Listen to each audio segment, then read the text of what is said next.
ultimately, nobody's going to want dollars, and something's going to happen. I mean, there's going to be a black market. I mean, Americans, are going to start trading in other currencies or gold coins. I mean, in the next 4 years, a lot of very interesting, very bad things are going to happen in America. I think we're going to have price controls. I think we're going to have shortages of food and energy. I think there will be black markets. I think the government will start imposing capital controls as Americans try to flee the dollar. They'll try to force us to transact in dollars when nobody wants them. Who knows? It might even be the death penalty if they catch you, with another currency. I don't know what we're going to do. Government's going to get increasingly more and more corrupt because the more it interferes, the more problems it's going to create, the worse the economy is going to get. And, as I said, they only know one way to solve the problem, right? They only know one way to put out the fire, and that's reach for the gasoline. And they can't make the connection between the gasoline they throw on it and the bigger fire that it's producing. If Saudi Arabia wanted to do something really smart, I mean, if they wanted to basically rule the financial world, all the Saudis would have to do is immediately buy Newmont Mining, Barrick Gold, all the major mining companies, just pay 2 or 3 times the current market price, right?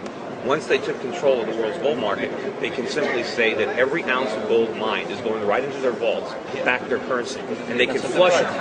Gold will go to $5,000, $10,000 an ounce. They won't need any of their dollars, and they'll have the finest currency in the world that everybody will want. The only one who can do this is the one who has the cash.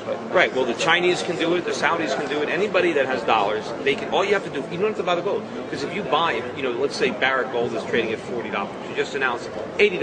I'll buy all the shares. You do Newmont, boom, buy them all, and you own all the gold. Because the stocks are still cheap. And then the minute you stop gold production and you say, look, none of this gold is going to see the light of day. All this gold is going to go into our vaults. Where's the price of gold going to go? Ballistic. Ex-President, former President Bush, in his speech, I remember he said that Wall Street got drunk. And he was right. Wall Street did get drunk. And so did Main Street. Our whole country was drunk. But what President Bush didn't point out is where they all get the alcohol. They got the alcohol from Fed, from malnutrition.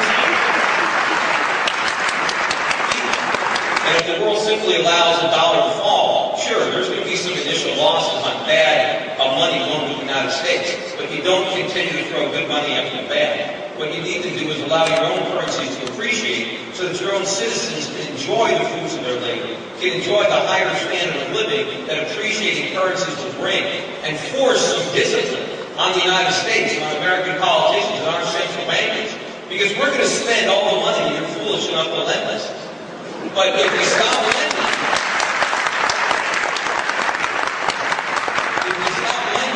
we're going to be forced to do the right thing.